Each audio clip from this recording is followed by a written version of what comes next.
මේ සීන් එක මට බැලුවම මතකුනේ ගාලු කොටුව. විශ්වාස කරන්න බෑ ඇසිසන් ක්‍රීඩ් ගේම් එකත් එක්ක ලංකාවේ දෙයක් මතක් වෙනවා කිව්වා. ඒ ඇයි කියලා මම පස්සේ කියන්නම්.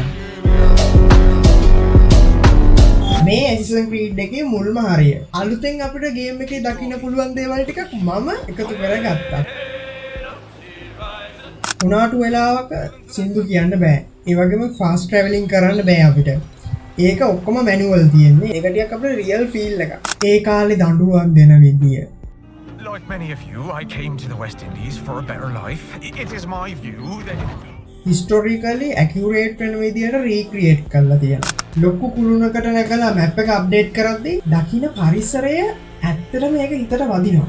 අපි හිතමු අපි මොකද කුණාටුවක් දකින්නකොට අපිට එතනින් නැව ගෙනියන්න බැරි තරමට අපි ඒක රියලිස්ටික් බව දෙනවා.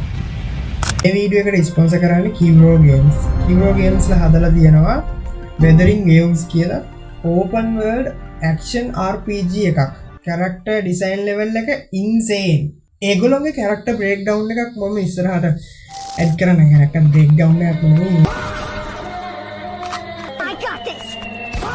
try කරලා බලන්න. මම හිතනවා මම දෙතුන් දිනකින් ඇහුවා මම දන්න ගේම් ගහන එකෙන් ගොඩක් ගේම් එක හොඳයි කියලා කියන ප්‍රතිචාර තියෙනවා. link එක bio එකේ තියෙනවා. ගිහලා බලන්න. නැත්නම් මම comment එකේ pin කරලා තියෙනවා. බලන්න ගේම් එක ගිහිල්ලා website එකේ. හරි.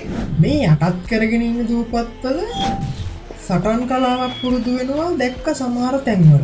මම මේ සීන් එක දැක්ක වෙන මිෂන් එකක් අතරමැදදී.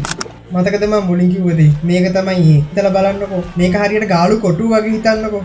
ඒ වගේ කොටු පහරකට හොඳටම පහර දෙන වෙලාවක් තමයි මේ තියෙන්නේ. මේ වගේ රියල් ඩීටේල්ස් තව තියෙනවා ගේම් එකේ. ඔයාලා දකින්න දේවල් තියෙනවා නම් ඒව කමෙන්ට් එකේ දාන්න. වෙනස් දේවල් අරගෙන තවත් සතියක අපි හම්බෙමු.